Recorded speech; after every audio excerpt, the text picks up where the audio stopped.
খুলনা জেলার দাকপ এলাকায় একবার শোনা গেল সেখানে ছাগলে পানি পড়ে দেয়, যে যাবে তার রোগ ভালো হবে। কি শিক্ষিত কি অশিক্ষিত সমানে গিয়ে লাইন দিতে লাগলো। ছাগলের বাড়ি, ছাগলের কাছে পানি ধরে। এখন ছাগলের কাছে কিছু ধরলেই তো সে শোকে, শুকতে গেলেই মনে করে যে পড়িয়ে দিছে, দম করে দিছে আর খাইতেছে। এরপরে ছাগলওয়ালার বাড়ি এক ছাগল দিয়া হাতির মালিক হয়ে গেছে সে, বাড়ি বিল্ডিং টিল্ডিং করে সর্বনাশ। কি আজীব তামাশা, কি আশ্চর্য দেশ। আল্লাহ রাব্বুল আলামিন এই পৃথিবীকে তার রহমত দিয়ে ছেয়ে রেখেছেন, অসংখ্য রহমত দিয়ে রেখেছেন। আর তার রহমত সৌন্দর্য বিবর্জিত নয়, তার রহমত দিয়েই সব সুন্দর হয়ে সাজিয়ে গুছিয়ে আল্লাহ পাক তৈরি করেছেন, আকাশটাকে সাজিয়েছেন। কোরআনে কারীমের মধ্যে রব্বুল আলামিন বলেন, ওয়ালাকাদ যায়্যানাস সামাআদ দুনিয়া বিমাসাবিহা ওয়া জাআলনাহা রুজুমান লিশ-শায়াতিন। এই দুনিয়ার আকাশ খানিকে তারকা প্রদীপ দিয়া সাজায় রেখেছি মনের মতন। দেখো তুমি তাকাইয়া, এই পৃথিবীটাকে, এর আকাশটাকে সুসজ্জিত করা হয়েছে। আল্লাহ পাক সৌন্দর্যবোধ এত বেশি, যা গতকাল আমি আলোচনায় বলেছি, রব্বুল আলামিন তার আপন রহমত দিয়া কুদরত দিয়ে এই পৃথিবী সব সাজিয়ে গুছায় দিয়েছেন। আল্লাহ পাক বলছেন, ইন্না ফি খালকিস সামাওয়াতি ওয়াল আরদি ওয়াখতিলাফিল লাইলি ওয়ান নাহার লাআয়াতিন লিউলিল আলবাব। নিঃসন্দেহে এই পৃথিবী যারা জ্ঞানবান, যারা চিন্তাশীল, তারা আকাশ এবং জমিনের সৃষ্টির ব্যাপারে চিন্তা করবে, রাত এবং দিনের পরিবর্তনের ব্যাপারে তারা গবেষণা করবে। রাত দিনের পার্থক্য মানুষের জীবনকে পদ্ধতিগত দিক থেকে দুই ভাগে বিভক্ত করেছে, একটা হচ্ছে দিন আর একটা হচ্ছে রাত। وَجَعَلْنَا اللَّيْلَ لِبَاسًا وَجَعَلْنَا النَّهَارَ مَعَاشًا। আল্লাহ পাক বলেন, আমি দিনকে রুজি রোজগার করার জন্য, কামাই রোজগার করার জন্য দিন তৈরি করেছি, আর আরাম করার জন্য আমি রাতকে তোমাদের জন্য আচ্ছাদন করে দিয়েছি, তোমাদের জন্য রাতকে আরাম করার জন্য করে দিয়েছি। দিনের বেলায় কাজ করবে, রাতের বেলায় আরাম করবে। ঘুম আল্লাহর একটি নিয়ামত। ঘুম আল্লাহর কি? আল্লাহর এক বিরাট নিয়ামত। সারাদিন কাজ করার পর মানুষ যখন ঘুমায় যায়, সারাদিনের ক্লান্তি এবং শ্রান্তি সব শরীর থেকে দূর হয়ে যায়। সকালবেলায় আবার কাজ করার জন্য শরীর প্রাণবন্ত আর সজীব হয়ে যায়। এই ঘুম যার হয় না, সেই বুঝতে পারে কি নিয়ামত সে হারায়। আল্লাহ পাক যেন সারা জীবন যতটুকুন ঘুমের স্বাস্থ্যের জন্য আমাদের প্রয়োজন, আল্লাহ যেন এই নিয়ামত থেকে আমাদেরকে বঞ্চিত না করেন। আমরা বলি আমি। ঘুমের জন্য মানুষ ঘুমাইতে না পারলে পাগল হয়ে যায়। কি বিরাট নিয়ামত এই ঘুম আল্লাহ পাক মানুষকে দিয়েছে। আমার বন্ধুগণ, এভাবে করে আল্লাহ রাব্বুল আলামিন মানুষের একঘেয়েমি দূর করার জন্য সকাল করেছেন, দুপুর করেছেন, বিকেল করেছেন, সন্ধ্যা করেছেন, রাত করেছেন, ঘুমাবার ব্যবস্থা করেছেন, কামাই রুজির ব্যবস্থা করে দিয়েছেন, রুজি রোজগার করার ব্যবস্থা করেছেন। সবকিছু তিনি রহমান বলে, তিনি দয়াবান বলে মানুষের সব প্রয়োজন আল্লাহ পাক মিটিয়ে দিয়েছেন। আল্লাহ সুবহানাহু ওয়া তাআলা তিনি বলছেন, আমার রহমতেই পৃথিবীর মাটি থেকে তোমাদের ফসল উৎপাদিত হয়। তোমরা দেখো, আফারাআইতুম মা তাহরুসুন আআনতুম তাজরাউনাহু আম নাহনুজ জারিউন। জমিন থেকে ফসলকে, ওয়া মিন আয়াতিহি আইয়ুরিকুমুল বারকা খাউফান ওয়া তামাআম ওয়া ইউনাজ্জিলু মিনাস সামাই মা। আল্লাহ পাক বলেন, আমি আমার নিদর্শনাবলীর ভিতরে এটা হচ্ছে নিদর্শন, যে আকাশে বিদ্যুৎ চমকায়, মেঘের গর্জন আর বিদ্যুতের চমক, এ সবগুলি আমার নিদর্শন। বৃষ্টির পানির সাথে এগুলি এসে জমিনের ফসলকে বৃদ্ধি করে দেয়। জোরে বলেন সুবহানাল্লাহ। কৃষিবিদরা বলেছেন যে বছর আকাশে যত বেশি বিদ্যুৎ চমকায় সে বছর জমিনের ফসল তত বেশি বৃদ্ধি পায়। বিনা পয়সায় এ ধরনের আল্লাহ পাক ব্যবস্থা করে দিচ্ছেন। এরকম দরিয়ার মাছ, গোশত, তরি তরকারি, ফল, মৌসুম উপযোগী যা কিছু প্রয়োজন এসব কে দিচ্ছেন? বলেন না কে দিচ্ছেন? ওয়ামা মিন দাব্বাতিন ফিল আরদি ইল্লা আলাল্লাহি রিজকুহা। এই পৃথিবীর মুখে এমন কোন বিচরণশীল জীব নাই যে জীবের রিজকের দায়িত্ব আল্লাহ পাক নিজ হাতে গ্রহণ করেন নাই। এবার দেখেন আল্লাহ পাক আরো বলছেন وَكَأَيٍّ مِّن دَابَّةٍ لَّا تَحْمِلُ رِزْقَهَا اللَّهُ يَرْزُقُهَا وَإِيَّاكُمْ। বহুত প্রাণী এমন আছে যে প্রাণীরা রিজেককে সঞ্চয় করে না। আমাদের রিজক তো সঞ্চয় করা আছে, আমাদের ব্যাংকে টাকা আছে, গোলায় ধান আছে, চাউল আছে, আছে কিনা? কম থাকুক বেশি থাকুক আছে তো। কিন্তু পৃথিবীতে এমন বহু প্রাণী আছে যাদের কোনো সঞ্চয় নাই। এই ধরনের অসংখ্য প্রাণীকে আল্লাহ রাব্বুল আলামিন বলেন, এ ধরনের অসংখ্য প্রাণীকে আমি আল্লাহ রাব্বুল আলামিন তাদের খেতে দেই।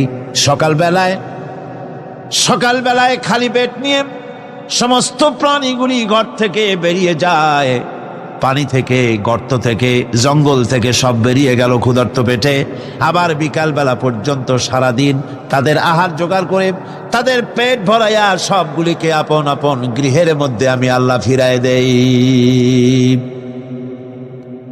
সেই জন্য আল্লাহ পাক বলছেন, ইয়া আইয়ুহান নাসু যকুরু নি'মাতাল্লাহি আলাইকুম হাল মিন খালিকিন গায়রুল্লাহ ইয়ারযুকুকুম মিনাস সামাই ওয়াল আরদ লা ইলাহা ইল্লা হুয়া ফাআন্না তুফাকুন।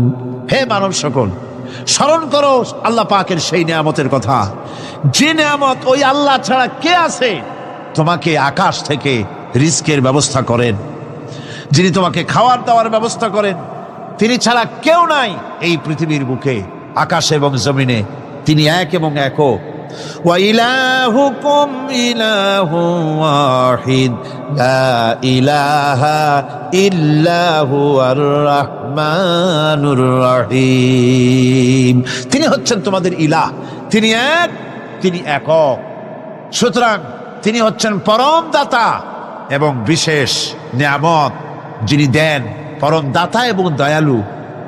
কোরআনে কারিমে যখনই আমরা বলেছি আলহামদুলিল্লাহি রাব্বিল আলামিন, আল্লাহ পাক খুশি হয়েছে। প্রশ্ন হয়েছে তার কি আরো কোন গুণ আছে? জবাবে বলেছি আর রহমানির রহিম, তিনি পরম দাতা, তিনি দয়ালু। সুবহানাল্লাহি ওয়া বিহামদিহি, তিনি রহিম। পরকালে কিয়ামতের ভয়াবহ দিনে বান্দার জন্য তিনি রহিম হবেন। দুনিয়ায় পালিত উন্মুক্ত হস্তে সকলকে দিচ্ছেন, আর কিয়ামতের দিন আল্লাহ পাক রহিম হবেন তার বান্দাদের জন্য। কোরআন বলছে তিনি হচ্ছেন রহমত, মানুষের জন্য তিনি রহমত দেন।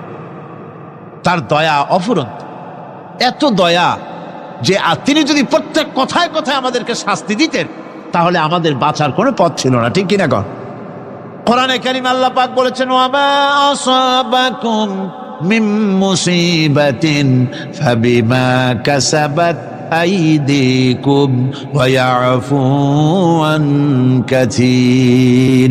তোমাদের উপরে যত বিপদ আসে সমস্ত বিপদগুলি তোমাদের হাতের কামাই করা, নিজেদের রোজগার করা, তোমাদের নিজের হাতের কামাই করা।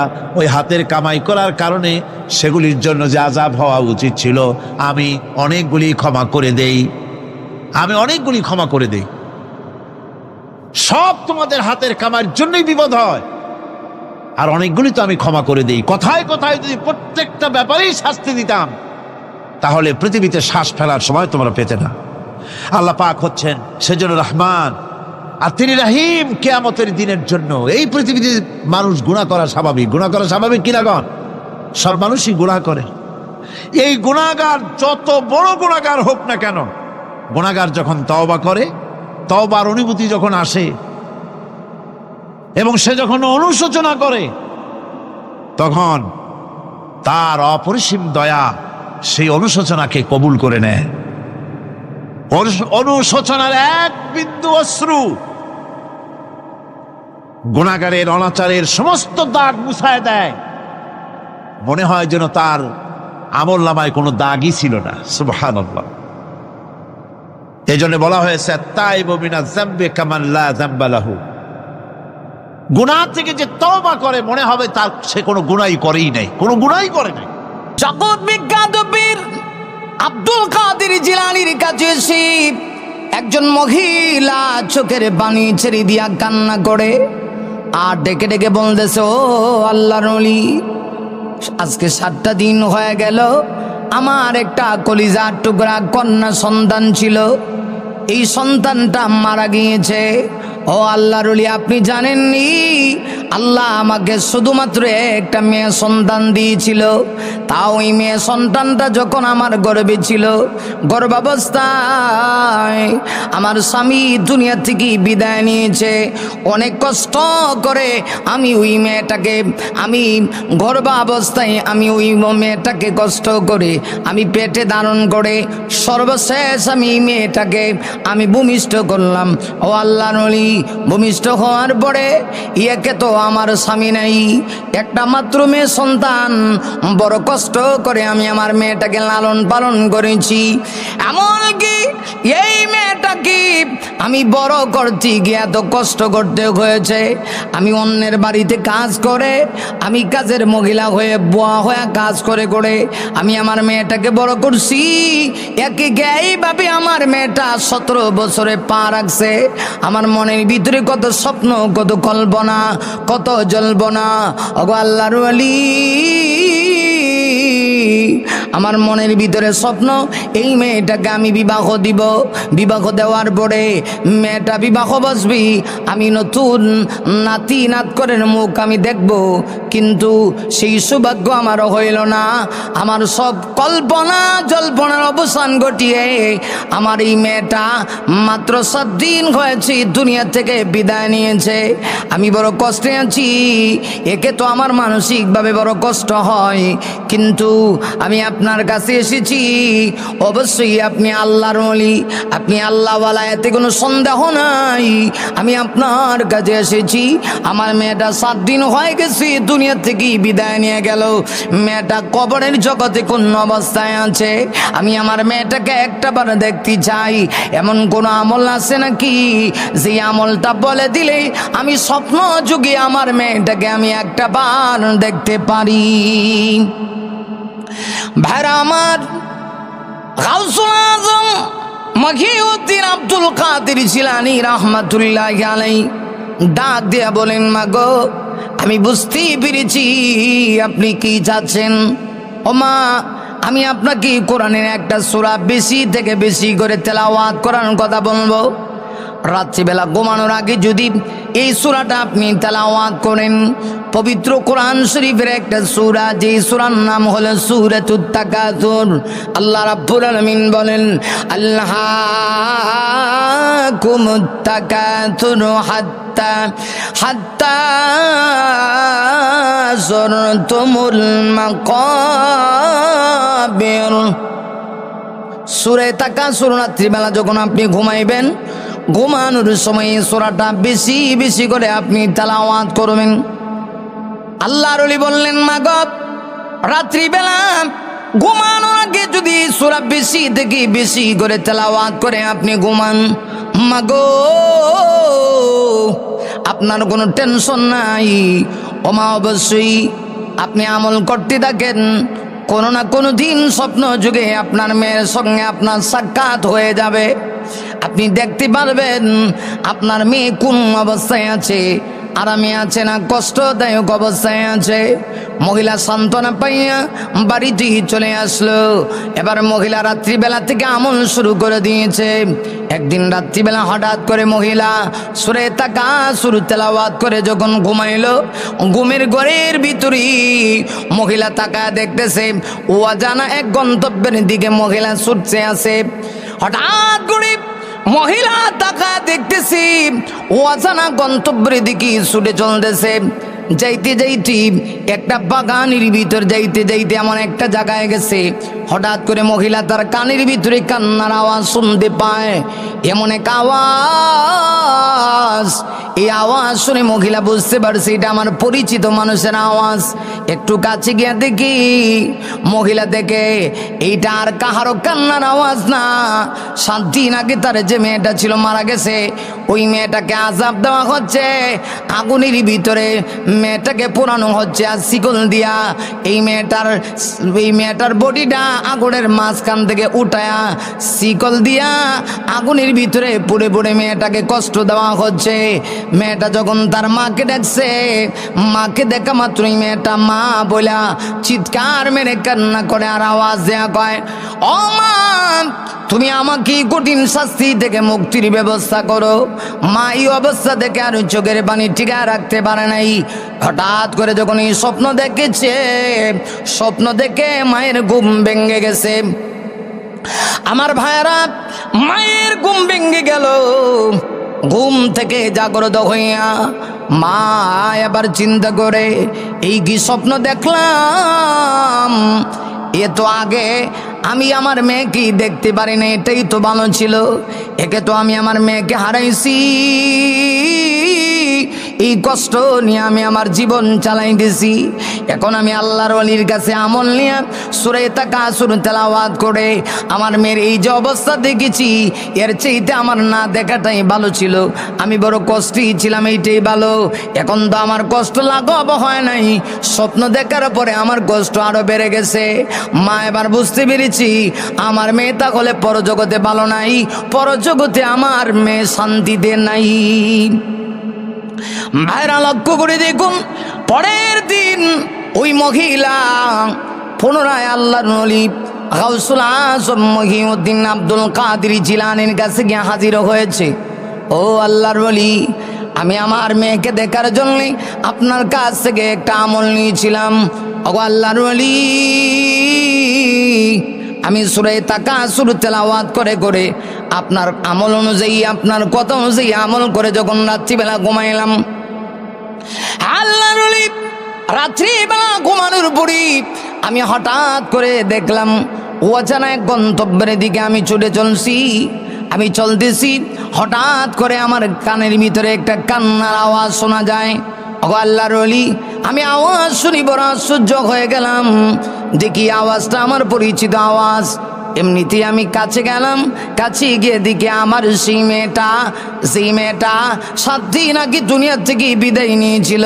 আপনার কাছ থেকে আমল নিয়ে আমি স্বপ্নে দেখি মেয়েটাকে এক কঠিন শাস্তি দেওয়া হচ্ছে, আগুনের ভিতরে পোড়ানো হচ্ছে।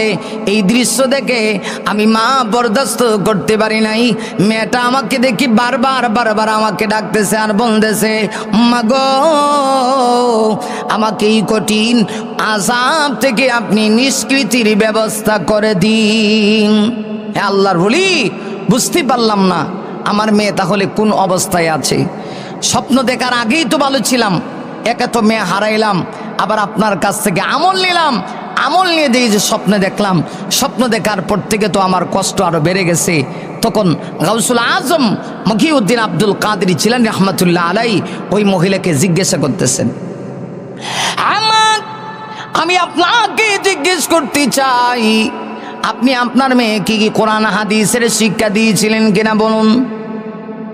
মহিলা তখন চোখের পানি ছেড়ে দিয়া কান্না করে আর ডাক দিয়া বলে, আল্লাহর ওলি, না না না, আমি আমার মেয়েকে কোরআনের শিক্ষা দেই নাই।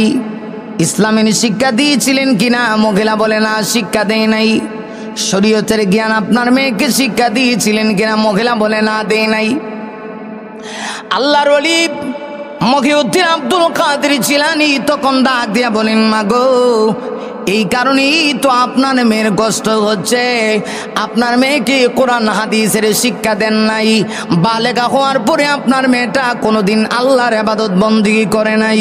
ও মা, সেই কারণে যদি আপনি মেয়েটাকে ভালোবাসতেন, কিন্তু মেয়েটাকে কোরআন হাদিসের শিক্ষা না দেওয়ার কারণে এই মেয়ে জাহান্নামের আগুন থেকে বাঁচতে পারে নাই। মাগো, এই কারণে আপনার মেয়ে বড় কষ্টে আছে। আল্লাহর ওলি ডাক দিয়ে বলেন, মামা আপনার মেয়ে তো দুজকের আগুনে পড়তে আছে, এবার আপনি নিজেকেও বাঁচানোর চেষ্টা করুন। আপনার আমল আপনি ঠিক করুন। আপনার মেয়ে শুধু আযাবের মধ্যে গ্রেফতার হয়েছে তা না। মাগো, আপনি যদি নিজেও কোরআন শিক্ষা গ্রহণ না করুন, ইসলামের শিক্ষা যদি আপনি গ্রহণ না করুন, ও মা অপেক্ষা করুন, কঠিন আযাব আপনাকেও গ্রেফতার করবে। মহিলা তখন কান্না করে আর ডাক দিয়ে বলতেছে, হে মহিউদ্দিন আব্দুল কাদের জিলানী, আমি তো বুঝলাম আমার মেয়েকে কোরআন হাদিসের শিক্ষা দেইনি, এখন তো আমার মেয়ের অবস্থা খুব খারাপ, আমি এখন মেয়েকে কিভাবে এই কঠিন আযাব থেকে নিষ্কৃতির ব্যবস্থা করতে পারি। আব্দুল কাদের জিলানী রাহমাতুল্লাহ আলাইহি বললেন, ঠিক আছে, এখন তো আল্লাহ তাআলার দয়া ছাড়া আর কোনো পথ নাই। হ্যাঁ, বেশি বেশি করে আপনি নামাজ রোজা ইবাদত বন্দেগী করে করে আল্লাহর কাছে ক্ষমা প্রার্থনা করতে থাকুন, আর মেয়েটার জন্য দোয়া করতে থাকুন। আপনিও কোরআন হাদিসের শিক্ষা গ্রহণ করতে থাকুন। হতে পারে আল্লাহ রাব্বুল আলামিন কোরআন তেলাওয়াত অথবা ইবাদতগুলি করে করে মেয়েটার কবরে ইসালে সওয়াব প্রেরণ করার কারণে আল্লাহ তাকে মাফ করে দিতে পারে। অচিরেই আবার আপনি এমন কোনো অবস্থায় আপনার মেয়েকে দেখতে পারেন যে আপনার মেয়ে আগের চাইতে এখন ভালো অবস্থায় আছে, আল্লাহ তাকে মাফ করে দিতে পারে। এতে কি বোঝা যায়, আপনার ছেলে হোক আর আপনার মেয়ে হোক, কোরআনের শিক্ষা যদি না দেন তাহলে এই ছেলে মেয়েকে জাহান্নামের আগুন থেকে বাঁচানো যাবে না। তবে হ্যাঁ, আল্লাহ রাব্বুল আলামিন নিজেই আগে বলেছেন জাহান্নামের আগুন থেকে নিজে বাঁচার কথা আল্লাহ কোরআনে আগে বলছেন। আল্লাহ রাব্বুল আলামিন বলেন, ইয়া আইয়ুহাল্লাযীনা আমানু কু আনফুসাকুম ওয়া আহলিকুম নারাও ওয়া কুদুহান নাস ওয়াল হিজারাতু আলাইহা মালাইকাতুন গিলাযুন শিদাদুল লা ইয়াসুনাল্লাহা মা আমারহুম ওয়া ইয়াফআলুন মা ইউমারুন।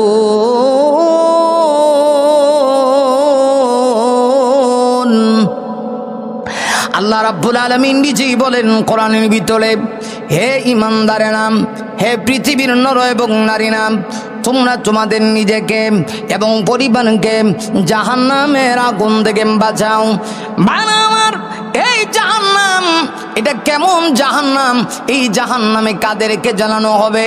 আল্লাহ বলেন, ওয়াকুদুহান নাসু ওয়াল হিজারা, এই জাহান্নামের ইন্ধন হবে মানুষ এবং পাথর। ভাইরা আমার, এই জাহান্নামের লাকড়ি আল্লাহ বানাবেন মানুষকে। ও মানুষ, এই জন্যে জাহান্নামে যাওয়ার আগে নিজেকে জাহান্নাম থেকে বাঁচানোর চেষ্টা করো। আল্লাহর ওলি আব্দুল কাদের জিলানী রাহমাতুল্লাহ আলাইহি মহিলাকে বললেন, মাগো আপনি চলে যান আর আমল করতে থাকুন, দেখি আল্লাহর পক্ষ থেকে কি ফয়সালা হয়। আব্দুল কাদের জিলানী রাহমাতুল্লাহ আলাইহি এই কথা বলে মহিলাকে যখন বিদায় করলেন, বিদায় করার পরে আব্দুল কাদের জিলানী তিনি একদিন রাত্রিবেলা নিজেই স্বপ্ন দেখতেছেন। আব্দুল কাদের জিলানী স্বপ্ন দেখেন তিনি জান্নাতের ভিতরে ঘোরাফেরা করতেছেন। আব্দুল কাদের জিলানী রাহমাতুল্লাহ আলাইহি তিনি নিজেই স্বপ্ন দেখতেছেন যে তিনি জান্নাতের ভিতরে ঘোরাফেরা করতেছেন। ভাইরা আমার, আব্দুল কাদের জিলানী স্বপ্নে দেখতেছেন তিনি জান্নাতের ভিতরে ঘোরাফেরা করতেছেন। এক পর্যায়ে আব্দুল কাদের জিলানী জান্নাতে ঘুরতে গিয়া হঠাৎ করে আব্দুল কাদের জিলানীর অচেনা অজানা এক মেয়ের সঙ্গে আব্দুল কাদের জিলানী রাহমাতুল্লাহ আলাইহির সাক্ষাৎ হয়ে গেল। দেখেন সে খুব আরামে আছে, জান্নাতের ভিতরে বিচরণ করতেছি।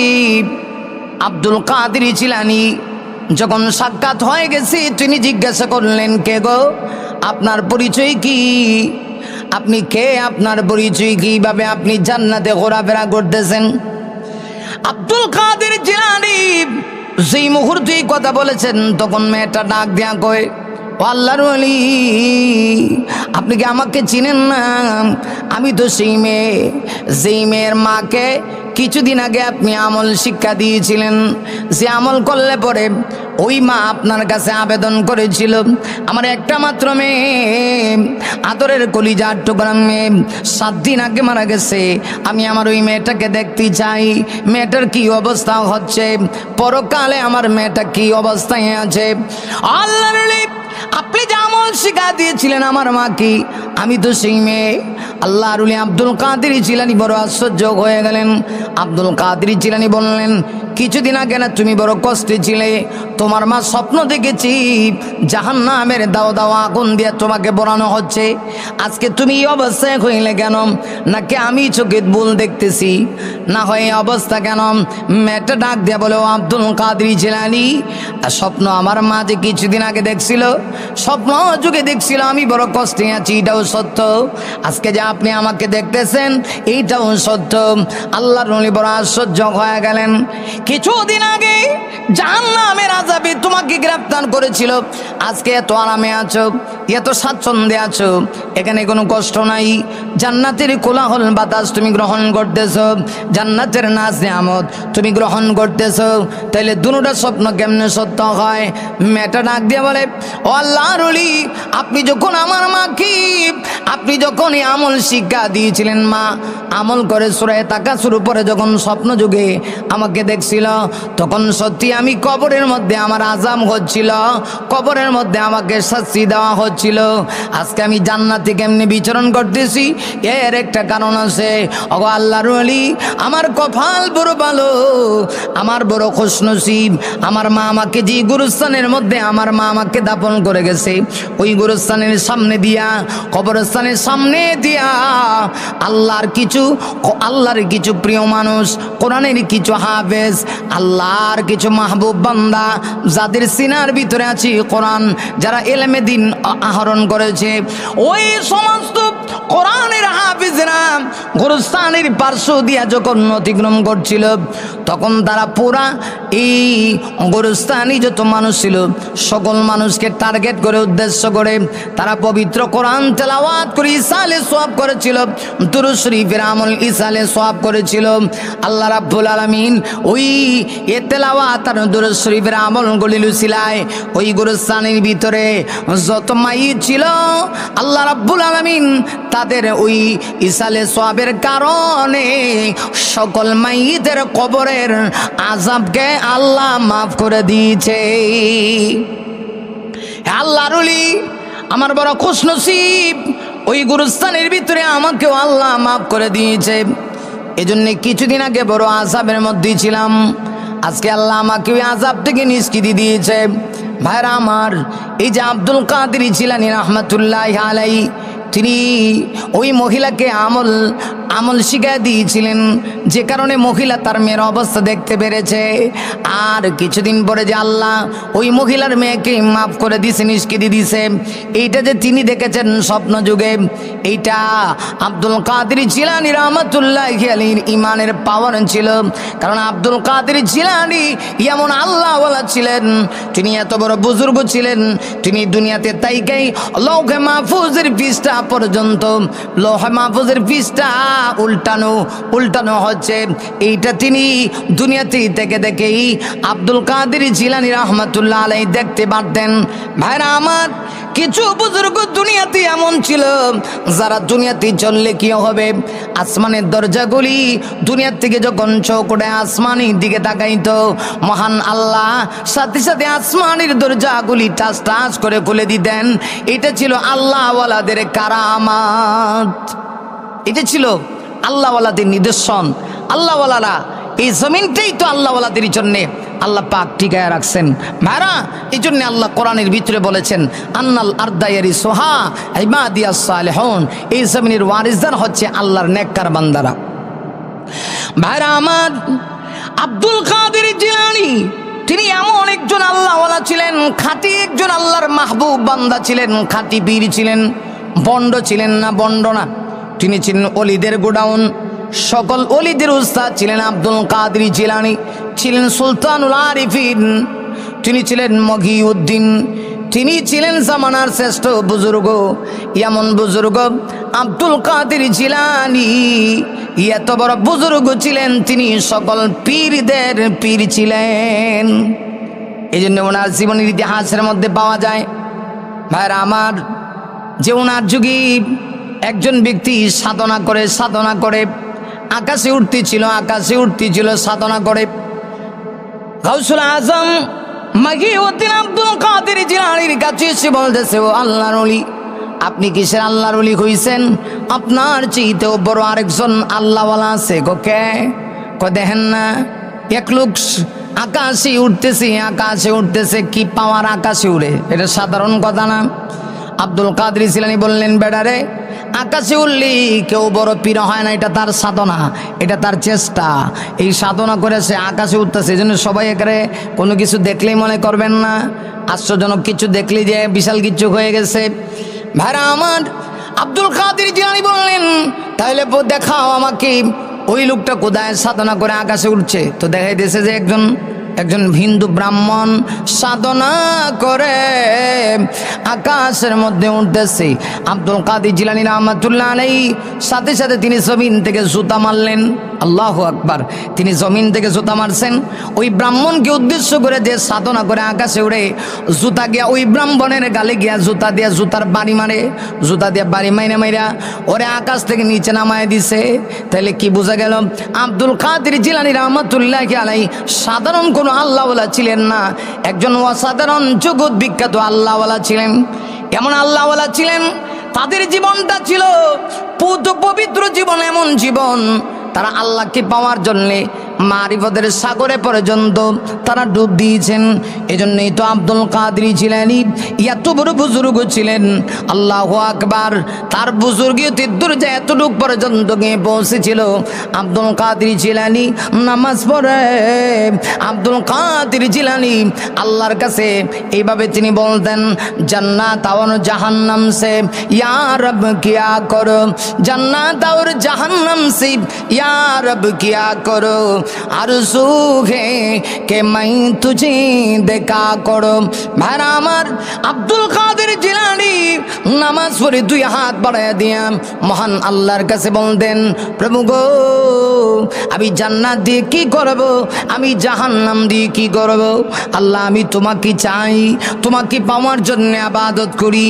আল্লাহ, আমি যদি তোমাকে পেয়ে যাই, তুমি যদি আমাকে জাহান্নামেও দাও, আমার কোনো দুঃখ নাই। তাই বলে আমি যদি দোয়া করি যে আল্লাহ আপনি আমাকে জাহান্নামে দিলে কোনো সমস্যা নাই, আল্লাহ বলবেন তুই থাক, কারণ তোরে আমি আর জাহান্নাম থেকে উঠামো না। আরে মিয়া, অভিমান তো সবাই করতে পারে না। যে যার সঙ্গে অভিমান করে তার সঙ্গে তার ভালোবাসা থাকতে হয়। ভালোবাসা যদি না থাকে, আপনি যদি অভিমান করেন, তাহলে অভিমান তো আপনার ভাঙাবে না। ভাইরা, আব্দুল কাদের জিলানী রাহমাতুল্লাহ আলাইহি তিনি আল্লাহর ভালোবাসা অর্জন করেছিলেন। এই জন্যে তিনি নামাজ পড়েই দোয়া করতেন, জান্নাত और জাহান্নাম সে ইয়া রব কিয়া করো, আর জুহে কে মাই তুঝি দেখা করো। অপ্রভু, আমি জান্নাত দিয়ে কি করব, আমি জাহান্নাম দিয়ে কি করব? আল্লাহ, আমি তোমার সাক্ষাৎ চাই, আমার জাহান্নাম হইলেও কোনো সমস্যা নাই। এই জন্যে আল্লাহ তার রাগ অভিমান ভাঙ্গাইতেন। আর আমি যদি এই দোয়া করি, আল্লাহ কইব থাক, তুই জাহান্নামে থাক। যেমন আপনাদেরকে উদাহরণ দিলে বুঝবেন। একটা সুন্দরী মেয়ে, মনে করেন যে একটা ছেলে, সে বিদেশে থাকে, মা বাবার একমাত্র সন্তান, তাকে নিয়ে মা বাবার আশা ভরসা। এই সন্তান দীর্ঘদিন বিদেশে থাকার পরে দেশে আসবে, সময় কম, 3 মাসের ছুটি নিয়ে আসছে। 3 মাসের ভিতরেই তাকে বিবাহ করতে হবে, কারণ ছেলেটা বিবাহের উপযুক্ত হয়ে গেছে। মা বাবার মাথার উপরে একটা টেনশন আছে কিনা? নাই, আছে, কারণ এই সন্তান আসার সাথে সাথে সন্তানকে মা বাবা বিবাহ করাবে। এই জন্যে বাবা মা সন্তান বাংলাদেশে আসার আগেই প্রবাস থেকে বাবা মা সুন্দরী মেয়ে তালাশ করে, জ্ঞানী গুণবতী রূপবতী মেয়ে তালাশ করি, চিন্তা করে এই মেয়েটার সঙ্গে আমার ছেলেকে বিবাহ পড়াবো। বাবা বুদ্ধিমান হওয়ার কারণে ওই প্রবাসের মধ্যে যে ছেলে আছে, এই ছেলের জন্য সুন্দরী একটা মেয়ে দেখে রাখছে। মেয়েটা খুব গুণবতী, আবার রূপবতী, মাশাআল্লাহ আমল আখলাকও খুব ভালো, সর্বদিক দিয়ে ফিটফাট, ছেলের সঙ্গে একেবারে মানানসই। সাপোজ মনে করেন এখন ছেলে বিদেশ থেকে আয়া পড়ছে, ভাইরা আমার, ছেলে যখন বিদেশ থেকে আসলো, আসার পরে ছেলে যখন ঢাকা আন্তর্জাতিক এয়ারপোর্টে শাহজালাল আন্তর্জাতিক বিমানবন্দরে এসে নামছে, বাবা ছেলের কানে কানে কয়, বাবা রে বহুদিন তুই বিদেশি ছিলে, ও বাবা মাত্র 3 মাসের ছুটি নিয়ে তুই দেশে আসছস, বাবারে তোর বয়স হয়ে গেছে, আর কত প্রবাসী থেকে একা একা জীবন যাপন করবে, এই জন্যে তোর জন্য একটা সুন্দরী মেয়েকে বিবাহের জন্য ব্যবস্থা করেছি। বাবা আমাদের বড় পছন্দ, তোর পছন্দ হয়নি। ছেলে যদি সত্যিকার বাবার বাধ্যশীল ছেলে হয়, এক বাক্যে ছেলে বলবে, হ্যাঁ তোমাদেরই পছন্দই আমার পছন্দ। সত্যি ছেলে যখন আসলো, যেই মেয়েকে দেখে রেখেছি মা বাবা, ওই মেয়ের সঙ্গে ছেলেটার বিবাহ হয়ে গেছে। বিবাহ হওয়ার পরে ছেলে তাকায় দেখি তার বউটা খুব সুন্দরী, বউটা খুব রূপবতী গুণবতী, সর্বদিক দিয়ে তার মনের সঙ্গে মিল হয়েছে। এমন মেয়ে যদি বিবাহ হওয়ার পরে, ছেলে যখন বিবাহ হওয়ার পরে একবার তার বউকে নিয়ে শ্বশুর বাড়িতে গেল, শ্বশুর বাড়িতে যাওয়ার পরে এখন শ্বশুর বাড়িতে তার বউকে রেখে যখন চলে আসলো, আবার সে প্রবাসীর জিন্দেগিতে চলে যাবে, টাইম হয়ে যাচ্ছে। মেয়েটাকে ফোন দিয়া বলে, তুমি তোমার বাবা অথবা ভাইকে নিয়ে আমার বাড়িতে চলে আসো। তখন যদি তার ওই বউ যদি তার উপরে অভিমান করে বলে, না তুমি যদি না আসো তাহলে আমি যাব না, ছেলে কিন্তু 100 বার অভিমান ভাঙাতে বাধ্য, ঠিক কিনা? এখন যদি মেয়ে অভিমান করে কয়, না আমাকে নিতে হইলে তুমি আমার বাড়িতে আসতে হবে, তখন ছেলে কিন্তু বাধ্য ওই মেয়েকে আনতে, তার স্ত্রীকে আনতে, তার ওয়াইফকে আনতে বাধ্য, কারণ তার মনের মতো হয়েছে, তাদের একজনের ভালোবাসা তৈরি হয়ে গেছে, তখন অভিমান ভাঙ্গায়। এবার সাপোজ মনে করেন আরেক ছেলে বিদেশে থাকে, মা বাবার অনেক অনেক মহব্বত করে, কিন্তু মা বাবা একটা কালো মেয়ে দেখা ছেলের জন্য রেখে দিছে, ওই ছেলের সঙ্গে মেয়েটার বিয়ে হয়েছে, এখন একজনের আরেকজনের সাথে বনিবনা হয় না। এখন দেখা গেল যে ছেলে বিদেশে চলে যাবে, শুধু সামনে একটা ঈদ বাকি আছে, ঈদের পরেই ছেলে বিদেশে চলে যাবে, বউ গেছে বাপের বাড়ির। এখন বউ গিয়ে যদি এখান থেকে ফোন দিয়ে বলে, তুমি যদি আমাকে না নাও তাহলে আমি কিন্তু আসবো না, তোমার সঙ্গে ঈদ করব না, তখন ওই ছেলে বলবে, টাটা বাই বাই, তুমি এখানেই থাকো, পারলে কিয়ামত পর্যন্ত থাকো, কারণ তোমাকে আর আমি নিতে প্রস্তুত না। অভিমান ভাঙাবে না, কারণ কি এই মেয়ের প্রতি ছেলের ভালোবাসা তৈরি হয় নাই। ঠিক তদ্রুপভাবে যারা আল্লাহর পেয়ারা, আল্লাহর মাহবুব, তারা যদি আল্লাহকে অভিমান করে এই কথা বলে ফেলে যে, আল্লাহ আমরা যে আবাদত বন্দেগী করি, আল্লাহ আমাদের জান্নাত জাহান্নামের দরকার নাই, আপনাকে চাই, পারলে জাহান্নামে দিয়েন, আল্লাহ তাদেরকে জাহান্নামে দিবে না। আর আপনি আমি যদি এই কথা বলি, নামাজ নাই, রোজা নাই, আবাদত নাই, বন্দেগী নাই, হালাল হারাম নাই, রাগ করে যদি আমরাও জীবনে একটা ভালো করে 2 রাকাত সেজদা, 2 রাকাত নামাজ পড়ে সেজদা দেয় না, নামাজের কোনো খবর নাই, ওই লোক যদি অভিমান করে কয়, আল্লাহ আমনে পারলে আমার জাহান্নামই দিয়েন, আল্লাহ কইব, তাক তুই জাহান্নামে, আর তোকে সেই জাহান্নাম থেকে ওঠানো হবে না। ভাইরা আমার, তো আব্দুল কাদের জিলানী তিনি মারিফতের এমন স্থানে গিয়ে পৌঁছে গিয়েছিলেন যে আব্দুল কাদের জিলানী মাঝে মধ্যে তিনি কথা বলতেন, জান্নাত और জাহান্নাম সে ইয়া রব কিয়া করো, আরজু হে কে মাই তুঝি দেখা করো, আল্লাহ আমি জান্নাত দিয়ে কি করব, জাহান্নাম দিয়ে কি করব, আল্লাহ আমার উদ্দেশ্য হলো আপনার সাক্ষাৎ। তো তিনি যখন এই কথা বলেন, আল্লাহ তো অবশ্যই তার অভিমান ভাঙ্গাবে, আল্লাহ তাকে অবশ্যই জান্নাতি বানাবে। ভাইরা আমার, আসুন, তিনি এত বড় বুজুর্গ ছিলেন, দুনিয়া থেকেই তিনি লৌহে মাহফুজ দেখতে পারতেন, এমনকি লৌহে মাহফুজের কিতাবের পৃষ্ঠা যে উল্টাচ্ছে সেটাও পর্যন্ত দেখতে পারতেন। এরকম বুজুর্গ ছিলেন আব্দুল কাদের জিলানী রহমাতুল্লাহ আলাই। এরকম বুজুর্গ হওয়ার পিছনে সবচেয়ে বড় সাধনা ছিল ওনার বাবা মা ছিলেন নেককার পরহেজগার। আব্দুল কাদের জিলানীর বাবা ছিলেন আবু সালেম মুসা জঙ্গি রহমাতুল্লাহ আলাই। আবু সালেম মুসা এমন পরহেজগার ব্যক্তি ছিলেন যিনি শুধুমাত্র একটা ফল খাওয়ার কারণে, কিতাবে কোনো বর্ণায় আসছে উনি প্রায় 1+12 বছর পর্যন্ত একটা ফলের মাপ নেওয়ার জন্যে তিনি তার শ্বশুর বাড়িতে কাজকর্ম করেছিলেন। তারপরে শ্বশুরও বুঝতে পারছেন যে আবু সালেহ মুসা জঙ্গি আব্দুল কাদের জিলানীর বাবার শ্বশুর যিনি ছিলেন, তিনি বুঝতে পারছেন ছেলেটা কত নেককার হইতে পারে। উদ্দেশ্য হলো তাকে পরীক্ষা করা। তো যাচাই বাছাই করা কষ্টি পাথর দ্বারা যেমন স্বর্ণ পরীক্ষা করা হয়, ঠিক তদ্রুপভাবে আব্দুল কাদের জিলানীকে তিনি পরীক্ষা করতে চাইলেন যে দেখি ছেলেটা কেমন নেককার। আবু সালেহ মুসা জঙ্গি আব্দুল কাদের জিলানীর বাবা, তার নানা যিনি ছিলেন, তারও একটা নেককার মেয়ে ছিল। ওই নেককার ছেলে তালাশ করতেছিলেন। তো শেষ পর্যন্ত আল্লাহ মিলাই দিল, 12 বছর চাকরি করার পরে তিনি তার ওই নেককার মেয়েটাকে আব্দুল কাদের জিলানী বাবার সাথে বিবাহ পড়ায় দিলেন। সেই তো ছিলেন আব্দুল কাদের জিলানী। তারা যারা আল্লাহওয়ালা তারা কখনো মিথ্যা কথা বলে না। তার জীবনের ইতিহাস হাজারো ঘটনা আছে। আমি যদি বলতে থাকি, আব্দুল কাদের জিলানী রহমতুল্লাহ আলাই তিনি যখন ছোট্ট ছিলেন, ছোট্ট থাকা অবস্থায় তার মা তাকে মাদ্রাসায় পাঠিয়ে দিচ্ছেন, যাও বাবা মাদ্রাসায় যাও, সেখানে গিয়ে লেখাপড়া করো। আব্দুল কাদের জিলানী রহমতুল্লাহ আলাই মায়ের কথা শুনে তিনি মাদ্রাসায় যাওয়ার জন্য রওনা হয়ে গেলেন। আমার ভাইয়া, মা মাদ্রাসায় যাওয়ার সময় আব্দুল কাদের জিলানীর পাঞ্জাবির বগলের নিচে আলাদা একটা পকেট করে তার ভিতরে কয়েকটা দিরহাম ঢুকায় দিলেন। কয়েকটা দিরহাম ঢুকায় দিয়া মা বলে দিলেন, বাবারে যাও তুমি মাদ্রাসায় গিয়া ইলমে দ্বীন অন্বেষণ করো। ও বাবা, তবে একটা কথা জেনে রাখো, যত বড় বিপদে পড়ো না কেন, যত বড় মুসিবতের ভিতরে পড়ো না কেন, বাবারে সাবধান, তুমি কিন্তু মিথ্যা কথা বইল না। কারণ মিথ্যাবাদীর সঙ্গে আমার আল্লাহ নাই, সত্যবাদীর সঙ্গে আমার আল্লাহ রয়েছে।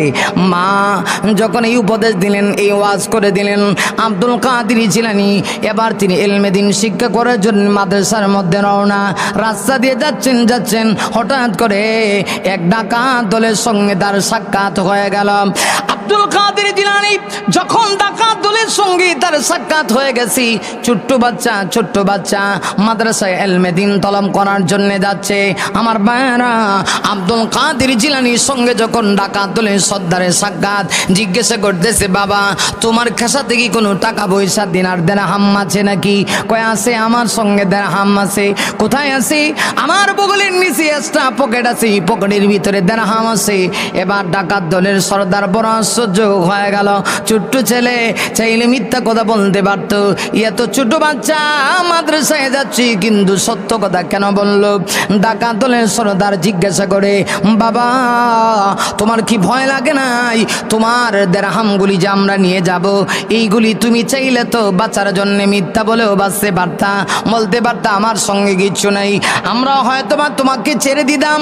আব্দুল কাদের জিলানী রাহমাতুল্লাহ আলাইহি ডাক দিয়ে বলেন, না না না, আমার জীবনও যদি চলে যায় আমি মিথ্যা বলতে পারি না। কারণ আমার মা বলেছে, বাবা যত বড় বিপদে পড়ো না কেন মিথ্যা বলবা না, মিথ্যাবাদীর সঙ্গে আমার আল্লাহ নাই। এই কথা শোনার পরে ডাকাত দলের যিনি সর্দার ছিল, তার অন্তরের ভিতরে এই কথাটা এমনভাবে হিট করছে, ডাকাত দলের সর্দারের চোখ খুলে গেছে।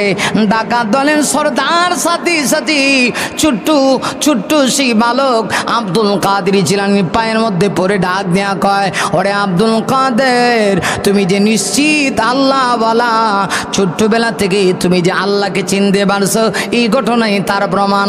ও আব্দুল কাদের জিলানী, ওয়াদা করলাম তোমার কাছে, আজকে থেকে আর কোনোদিন আমরা ডাকাতি করব না। সুবহানাল্লাহ, আর কোনোদিন ডাকাতি করব না। ভাইরা আমার, এ থেকে বোঝা যায় আল্লাহওয়ালাদের সহবত যদি কেউ গ্রহণ করে, ওই মানুষটাও পরিবর্তন হয়ে যায়। গাউসুল আজম মহিউদ্দিন আব্দুল কাদের জিলানী ছোট্টবেলা থেকেই তিনি ছিলেন একজন নিষ্ঠাবান, চরিত্রবান। তার আদর্শ, তার চরিত্র এত সুন্দর ছিল, হবেই না কেন?